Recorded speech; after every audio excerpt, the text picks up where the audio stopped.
Muy buenos días, hermanos. Una mañana bastante helada, pero damos gracias al Señor por la presencia de cada uno de ustedes que ha asistido a este culto matinal.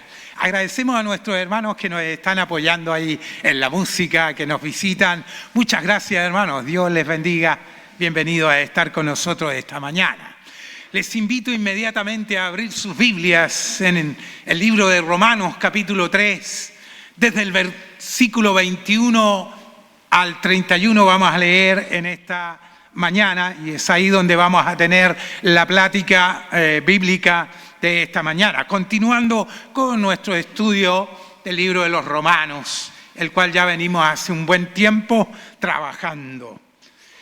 Romanos capítulo 3, versículos 21 en adelante dice: pero ahora, aparte de la ley, se ha manifestado la justicia de Dios, testificada por la ley y los profetas, la justicia de Dios por medio de la fe en Jesucristo, para todos los que creen en Él, porque no hay diferencia, por cuanto todos pecaron y están destituidos de la gloria de Dios, siendo justificados gratuitamente por su gracia, mediante la redención que es en Cristo Jesús, a quien Dios puso como propiciación por medio de la fe en su sangre, para manifestar su justicia a causa de haber pasado por alto en su paciencia los pecados pasados, con la mira de manifestar en este tiempo su justicia, a fin de que Él sea el justo y el que justifica al que es de la fe de Jesús. ¿Dónde pues está la jactancia? ¿Queda excluida por cuál ley? ¿Por la de las obras? No, sino por la ley de la fe. Concluimos pues que el hombre es justificado por fe, sin las obras de la ley. ¿Es Dios solamente Dios de los judíos? ¿No es también Dios de los gentiles? Ciertamente, también de los gentiles. Porque Dios es uno, y Él justificará por la fe a los de la circuncisión, y por medio de la fe a los de la incircuncisión. Luego, por la fe, ¿invalidamos la ley? En ninguna manera, sino que confirmamos la ley. Inclinamos el rostro y oramos al Señor. Buen Dios, en el nombre de Jesús, agradecido, Señor, de ti, de tu buena bondad, de la misericordia que tienes con nosotros al brindarnos contar, Señor, con tu palabra y poder, Dios mío, Señor, en ella conocer tu buena voluntad. Agradecidos de que la maravillosa persona del Espíritu Santo esté en nuestros corazones y nos guíe, Señor, a toda verdad. En esta mañana queremos, Señor, que tú nos ayudes a comprender, Dios mío, lo que tu palabra quiere decir para nosotros y podamos, Señor, hacerla nuestra y vivirla. Señor, practicarla, Dios mío, hacer viva tu palabra en nuestro corazón. Te lo pedimos todo en el nombre de Jesús. Amén. Los capítulos anteriores, como hemos estado viendo del libro de Romanos, nos hablaron de la condición del ser humano. Nos hablaron de cuál era la condición del ser humano. ¿Recuerdan ustedes esto? El espejo. Y decíamos que la palabra de Dios es como un espejo. El espejo, este espejo que las hermanas andan en su cartera, este espejo que todos tenemos un espejo en casa, nos muestra a nosotros, nos refleja de nuestro ser, no lo que queremos ver, sino lo que necesitamos ver. El espejo no nos miente, por eso decía yo que el espejo es un buen amigo. Porque el espejo no nos miente, nos muestra tal cual estamos, nos refleja nuestra imagen física tal cual es. Esa es la función del espejo, darnos a conocer cómo estamos. Todos tenemos un espejo en casa. Todos hoy al salir de casa nos miramos en ese espejo. Todos nosotros nos arreglamos frente a ese espejo para tener nuestra mejor presentación en lo que es el ámbito social. Cuando salimos, para nosotros es importante este espejo. ¿Se imagina usted una casa sin espejo? De hecho, decía yo, los desafío una semana sin espejo en casa. No, sería un caos. Sería un caos. Una casa sin espejo, nosotros sin espejo, somos un caos. No podríamos arreglarnos lo suficiente. El espejo nos ayuda bastante. Pero el espejo nunca nos mostrará algo que no somos. No nos mostrará más delgados, ni nos mostrará, qué sé yo, con más pelo, con menos pelo, pelo blanco, pelo negro, nos mostrará tal cual somos. La palabra de Dios es así. Y lo veíamos en los capítulos anteriores, capítulos 1 y 2, son trágicos de Romanos, porque lo veíamos, nos habla de la condición miserable y pecadora del ser humano, de la condición perdida del ser humano. La Biblia es un espejo, nos muestra no lo que queremos ver, sino lo que necesitamos ver. La Biblia nos enseña. Nos gustaría que nuestra condición hubiera sido distinta. Los primeros capítulos del libro de Romanos nos hablan de nuestra condición caída, de la miseria del ser humano. Y estos capítulos son tristes, son muy, muy trágicos. Hasta el versículo 20 del capítulo 3 de Romanos son manifestando la condición caída del ser humano. ¿Por qué lo hace Pablo? ¿Por qué lo describe? Describe tanto a los judíos como a los gentiles y dice que tanto judíos como gentiles están en igualdad de condición delante de Dios. Unos teniendo la ley de Dios y otros sin la ley de Dios. Tanto con la ley de Dios como sin la ley de Dios, el hombre delante de Dios, pecador. Pecador, caído, separado de Dios. Y eso no es agradable a nosotros y no es lo que nosotros quisiéramos ver o leer en la Escritura, pero es lo que la Biblia refleja de nuestra condición y es necesario que así sea.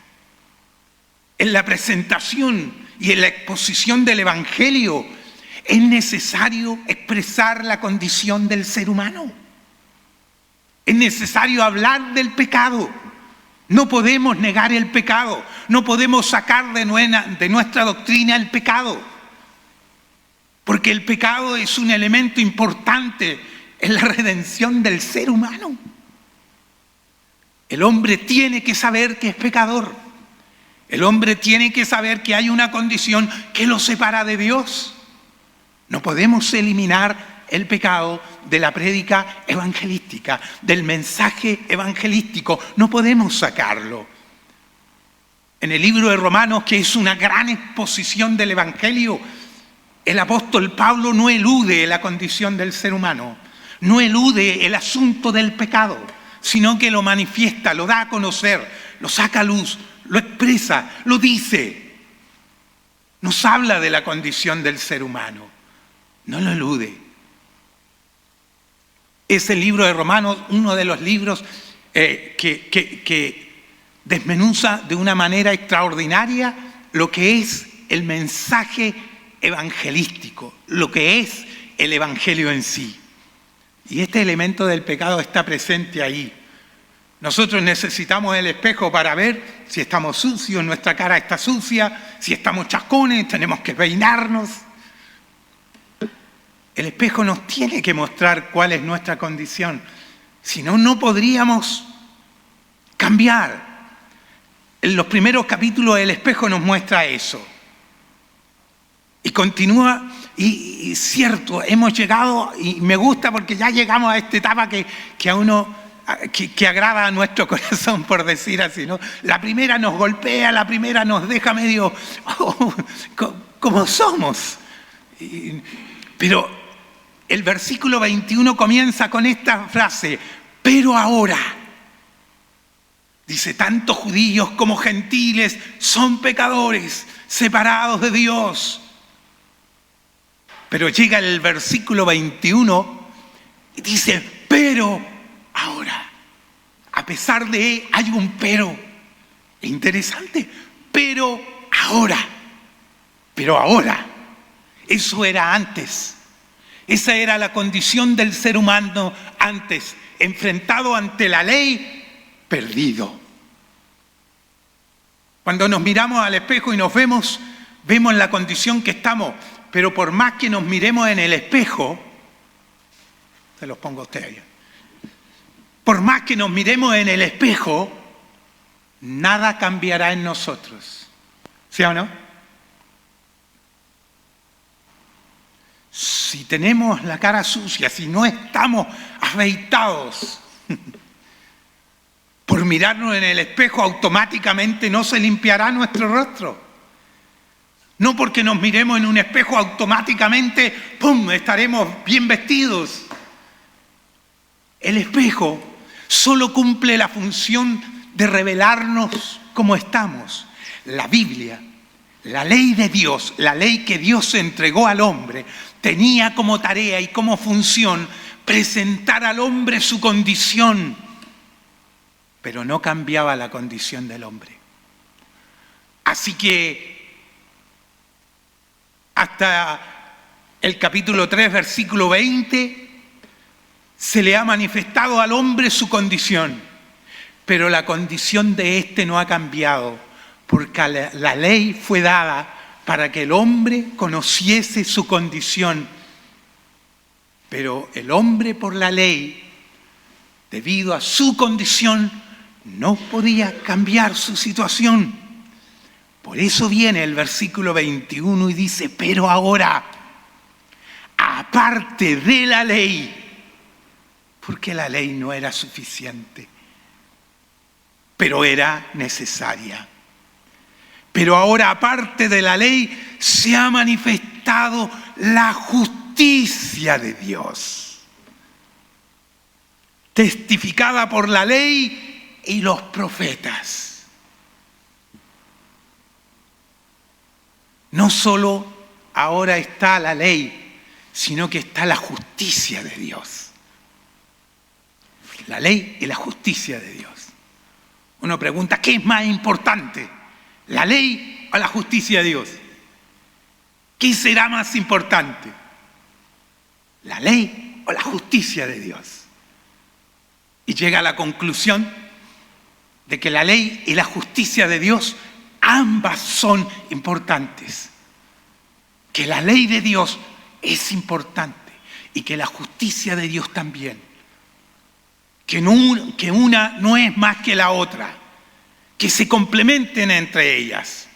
¿Es más importante el espejo, el agua y el jabón? ¿Qué es más importante? ¿El agua y el jabón o el espejo? ¿O ambos? Ambos nos resultan importantes, porque no sacamos nada con tener miles de espejos en casa si no tenemos agua, si no tenemos jabón. No sirve de nada. Igual si fuésemos conocedores de la ley y tuviéramos la ley con nosotros, pero no tuviésemos la justicia de Dios, de igual manera no tendría ningún sentido la ley, porque la ley nos salva. La ley revela la condición, pero nos salva.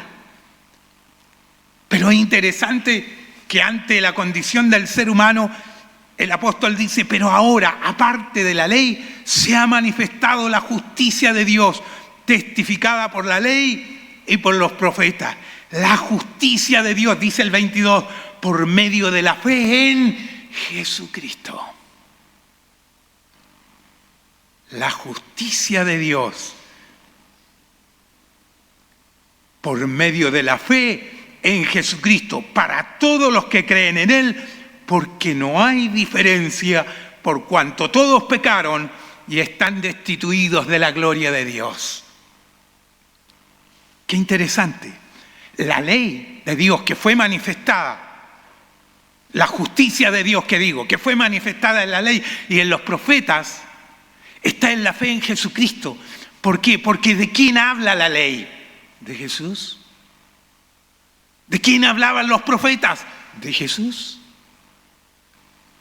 Y la ley y los profetas se cumplen en Jesucristo. Entonces dice aquí, la salvación está en la justicia de Dios. ¿Cuál es la justicia de Dios? El justo de Dios. ¿Quién es el justo de Dios? Jesucristo. Él es justo porque Él cumplió la ley. La ley que ninguno de los hombres, ni judíos ni gentiles, pudieron cumplir para alcanzar salvación. Jesucristo, el Hijo de Dios, vino a hacer la justicia de Dios, no la justicia del hombre, sino que la justicia de Dios, porque dice, se ha manifestado no solo la ley, sino también la justicia de Dios, que no es la misma que la justicia del hombre. El hombre procura su propia justicia, busca sus propios elementos para justificarse. Pero nada de lo que el hombre utilice para justificarse delante de Dios sirve. Solo sirve la justicia que viene de Dios. Y ese es Jesucristo. Por cuanto todos pecaron, están destituidos de la gloria de Dios. Entonces, por cuanto todos pecaron, gentiles y judíos, todos necesitan la justicia. Ambos necesitan la justicia de Dios. Están separados de Dios, producto del pecado. Por eso decimos, el pecado nos separa de Dios. El pecado nos aleja de Dios. Más adelante dirá en el 23, porque la paga del pecado es muerte. La condición del hombre en el pecado es muerte y separación de Dios. Esa es la condición del hombre. Y la ley se lo revela.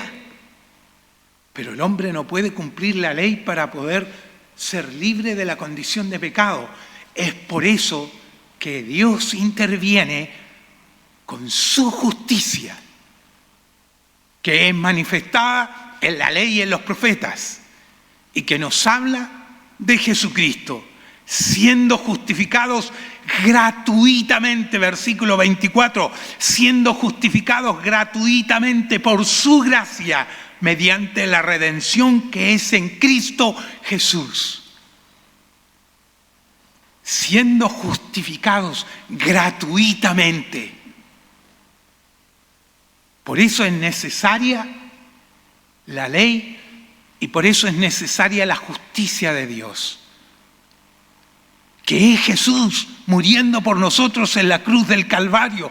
Dios cumplió la ley, no abolió la ley, sino que la cumplió. Siendo justificados gratuitamente por su gracia. Mire, gratuitamente. ¿Qué es gratuito? ¿Qué es algo gratuito? ¿Qué es algo gratis? Es algo por lo cual no pagamos. Y como decía la alabanza que cantamos, ni merecemos. Tanto judíos y gentiles, tanto unos con la ley y otros sin la ley, separados de Dios, ambos en la misma condición, sin tener ninguno de ellos la posibilidad de alcanzar redención por sí mismos, sin tener lo suficiente en obras para poder justificarse delante de Dios. Se manifiesta la justicia de Dios y son beneficiados gratuitamente, gratis, algo que no merecemos, algo por lo cual no pagamos. A quien Dios puso como propiciación por medio de la fe en su sangre, a quien puso por propiciación. Propiciación, lo puso por en lugar de. Propiciación quiere decir en lugar de, o ponerlo en la posición del hombre. El hombre debía estar en esa condición, el hombre debía estar en ese lugar. Pero Dios, por gracia, por misericordia, en forma gratuita, nos da su justicia en la persona de Jesús, tomando a Jesús y poniéndolo en nuestro lugar. Propiciación por medio de la fe en su sangre para manifestar su justicia a causa de haber pasado por alto en su paciencia los pecados pasados. Dios pone a Jesús en nuestro lugar, porque es necesario que la ley se cumpla.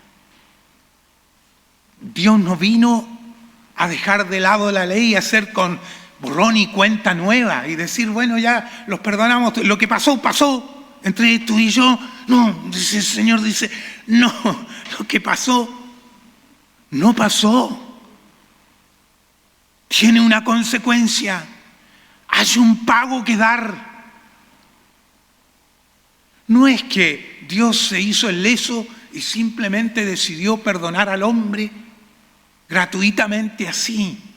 Es que es gratuitamente para nosotros, pero no para Dios. No para Dios. Para nosotros es gratuito. Nosotros no pagamos, pero hay que pagar. Alguien tiene que pagar. Alguien tiene que pagar esta deuda del pecado, alguien la tiene que pagar. Y es ahí donde viene este acto de la justicia de Dios, de la propiciación de Dios. Es aquí donde viene esto que nosotros, claro, lo cantamos, lo sabemos muchas veces, pero hoy lo volvemos a poner énfasis y a ponerle carga. La demanda por el pecado, porque decía que la paga del pecado es muerte. Y el alma que pecare, morirá. Y que no hay remisión de pecados sin derramamiento de sangre. No hay remisión de pecado sin derramamiento de sangre. Aquí hay una deuda que nosotros tenemos con Dios. Y esa deuda tiene que pagarse. No es que Dios se haga el loco, se haga el leso. Tiene que pagarse la deuda. Pero a nosotros no nos alcanza. Nuestra condición, que ya la vimos en los primeros capítulos, nuestra condición caída no nos permite ni siquiera buscar a Dios. ¿Recuerdan ustedes que decía, no hay justo ni aún uno? No hay quien busque a Dios.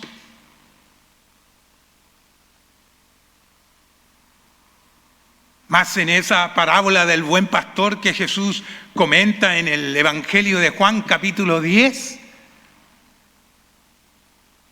habla de que Él va por sus ovejas, por las suyas. No son las ovejas, y dice que las ovejas oyen su voz y siguen su voz.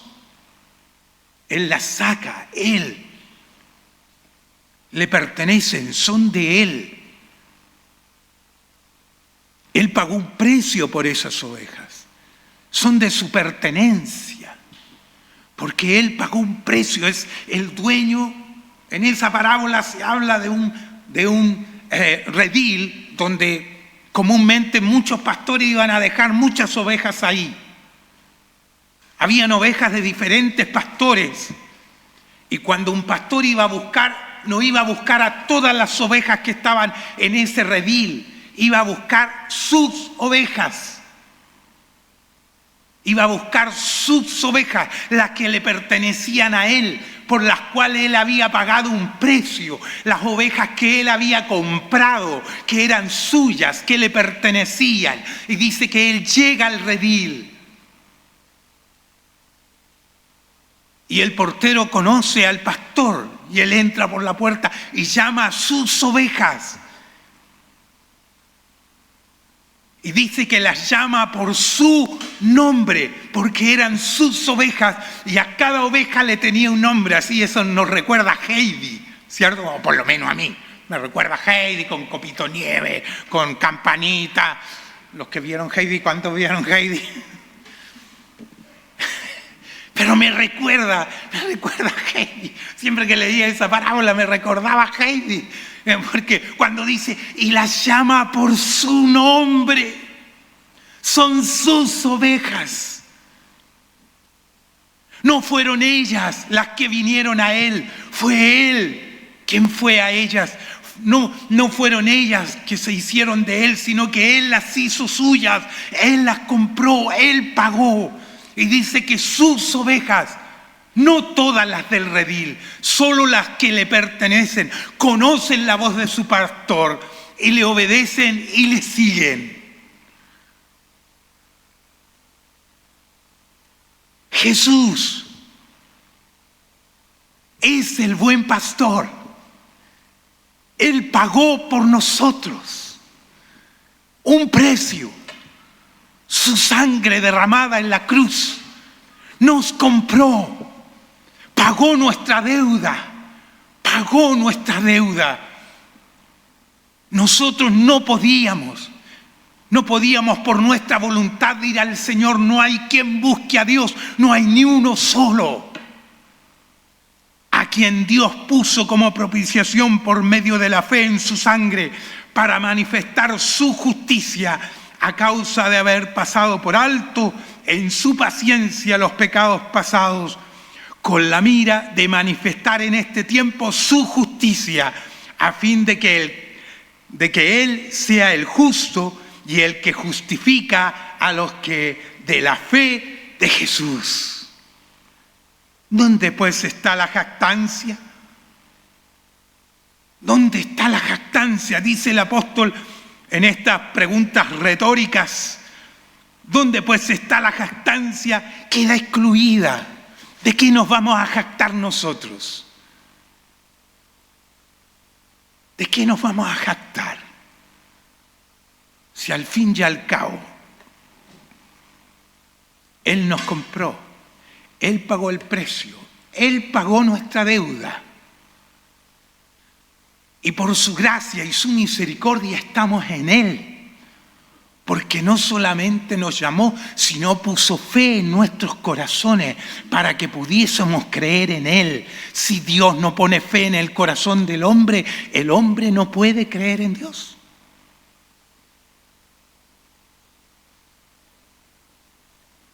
No hay jactancia en nosotros.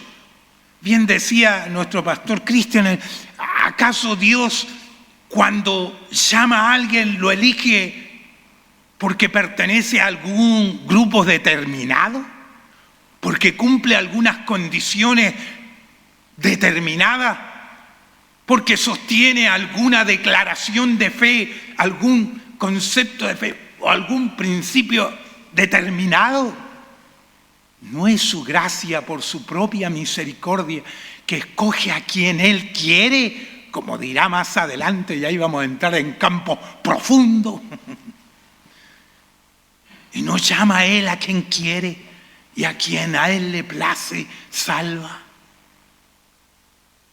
Hay jactancia en nosotros, nos vamos a creer porque nosotros somos el pueblo de Dios. Nos vamos a sentir mejores que los demás porque somos hijos de Dios. Cuando lo que somos y lo que tenemos lo hemos recibido únicamente por gracia y misericordia de Dios. Porque no lo merecíamos. Y en nuestra condición de pecado estábamos muertos. Y un muerto nada puede hacer. Un muerto nada puede hacer. No fuimos nosotros quienes un día recibimos al Señor en nuestro corazón. ¿Cuándo íbamos a recibirlo nosotros si estábamos muertos en nuestros delitos y pecados? ¿Cuándo le íbamos a recibir si nosotros estábamos lejos de Dios? ¿Cuándo le íbamos a recibir, queridos hermanos, si nosotros estábamos muertos para Dios? Fue Él en su gracia, en su gran misericordia, que nos alcanzó y nos dio salvación gratuita. Por medio de la fe en Jesús. Fe que dice Efesios capítulo 2, no es de nosotros, sino que es don de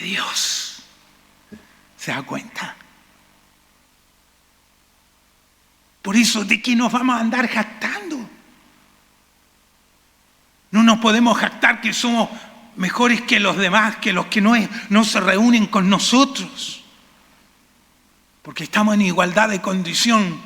Y si estamos acá y hemos conocido la gracia del Señor, ha sido por su única misericordia y su gran bondad. ¿Por cuál ley? ¿Por la de las obras? ¿Nos vamos a jactar por la ley de las obras? ¿Cuándo si nosotros jamás hemos sido capaces de cumplir la ley de Dios? No, sino por la ley de la fe. Por la ley de la fe. Ahí estamos nosotros, en la ley de la fe. Concluimos pues que el hombre es justificado por fe sin las obras de la ley. No porque la ley haya sido abolida, sino porque la ley ha sido cumplida. ¿En quién? En Jesús. En Jesús.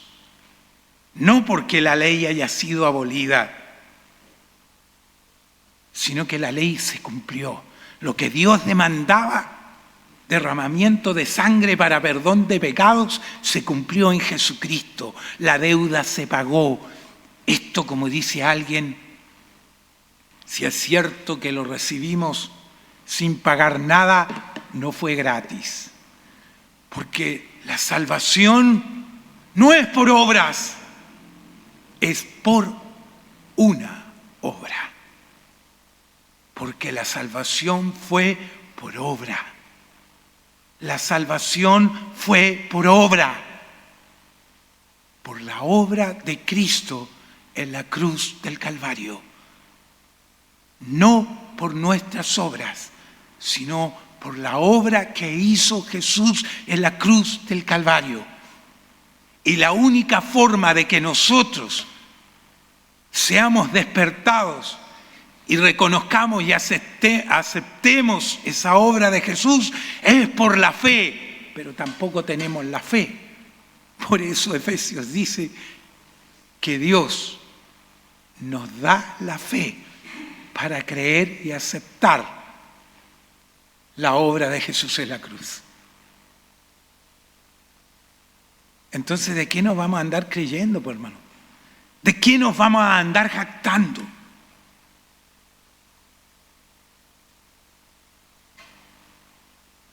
¿Es Dios solamente Dios de los judíos? ¿No es también Dios de los gentiles? Ciertamente, también de los gentiles. Y esto es importante, Pablo pone esto con énfasis porque esta carta está dirigida a una iglesia que está compuesta de judíos y gentiles. Donde los los judíos se sentían con ciertos privilegios ante Dios, ante sus hermanos gentiles. De repente, actualmente, o desde hace un tiempo, se viene haciendo como una idolatría con el pueblo judío. Y hay ciertas corrientes cristianas de la iglesia que están idolatrando al Estado de Israel. Han caído en una idolatría para con Israel. Y lo llaman al Estado de Israel el pueblo de Dios. Y justifican todo lo malo que pueda hacer porque es el pueblo de Dios. Equivocando e ignorando completamente las Escrituras. Desconociendo que Dios tiene un solo pueblo y ese pueblo es la iglesia, compuesta de judíos y gentiles. No hay dos pueblos, hay un solo pueblo de Dios. Y caer en esta idolatría y pensar que tener elementos como un candelabro de 7 brazos, tener la estrella de David, tener la bandera de Israel, como decía el pastor Alexis, en la prédica pasada, les hace más espirituales o más cercanos al linaje de Dios, es ignorar completamente las Escrituras, es desconocer completamente el plan y el propósito de Dios. Tanto judíos y gentiles son pecadores, tanto judíos y gentiles no son capaces de cumplir la ley, tanto judíos y gentiles necesitan de la justicia de Dios, tanto gentiles como judíos necesitan de la gracia, la misericordia de Dios, tanto judíos como gentiles necesitan que Dios ponga fe en sus corazones para creer en la obra de Cristo en la cruz del Calvario, porque no hay salvación fuera de Jesucristo. No la hay. ¿Es Dios solamente Dios de los judíos? ¿No es también Dios de los gentiles? Ciertamente, dice el apóstol, también de los gentiles. Porque Dios es uno y Él justificará por la fe a los de la circuncisión y por medio de la fe a los de la incircuncisión. ¿Se da cuenta? Estos no se justifican simplemente por ser una etnia. Que somos de la etnia de Israel, somos de la etnia judía y eso lo justifica y lo hace pueblo de Dios. No te hace pueblo de Dios ser parte de una etnia. No eres pueblo de Dios simplemente porque tienes descendencia judía. No, acá lo dice. Dios es Dios de los gentiles y Dios de la incircuncisión y de los incircuncisos por la obra de Cristo en la cruz del Calvario. Tú y yo somos pueblo de Dios por la obra de Cristo en la cruz del Calvario. Y nadie es pueblo de Dios por pertenecer a una etnia, a una raza determinada. No es eso lo que enseña el Evangelio. Por lo tanto, todos aquellos que caen en una idolatría hacia el pueblo, una veneración hacia el Estado de Israel, deben sinceramente volverse a las Escrituras y releer el Evangelio, leer la carta a los Romanos y entender el propósito de Dios. Luego, por la fe, invalidamos la ley en ninguna manera, sino que confirmamos la ley. Porque se confirmó en la justicia de Dios. ¿Y cuál fue la justicia de Dios? La muerte de Cristo en la cruz del Calvario, pagando el precio por nuestros pecados, comprándonos, queridos, como el buen pastor que es, y constituyéndonos sus ovejas y poniéndonos a cada uno de nosotros un nombre y llamándonos por nuestro nombre. Esas son las ovejas del Señor, las que Él compró, las que Él redimió por su sangre en la cruz del Calvario, las que no podían ir a Dios porque estaban muertos en sus pecados, porque estaban separados de Dios a causa de su pecado. Son redimidos en la obra de Jesús en la cruz. Entonces, ¿somos el pueblo de Dios? Somos pueblo de Dios. ¿Porque pertenece a una etnia? No. ¿Porque pertenece a una religión determinada? No. Como bien decía nuestro hermano, no porque tengan una cierta teología determinada, son pueblo de Dios. No. Es por la gracia de Dios. Y esto no debemos perder de visión. La gracia de Dios. La gracia de Dios se extiende para todos los hombres y a quien Él quiere da salvación. No importa ¿Bajo qué teología se haya refugiado cuando la gracia de Dios alcanza el corazón de un hombre, de una mujer? No hay en el hombre valor alguno o atributo alguno que le haya permitido que la gracia de Dios lo alcance. Esto nos debe llevar a nosotros a tener una tremenda gratitud al Señor y un tremendo servicio al Señor. No somos salvos por obras, porque las obras no son un elemento salvífico, pero son un elemento de gratitud a Dios por la salvación que nos ha dado. ¿Debemos hacer obras? Debemos hacer obras.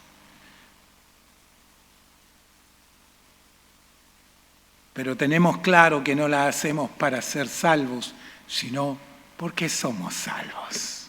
No digo más. Damos gracias al Señor por esta su palabra. Que el Señor nos bendiga. Nos ponemos de pie y oramos al Señor.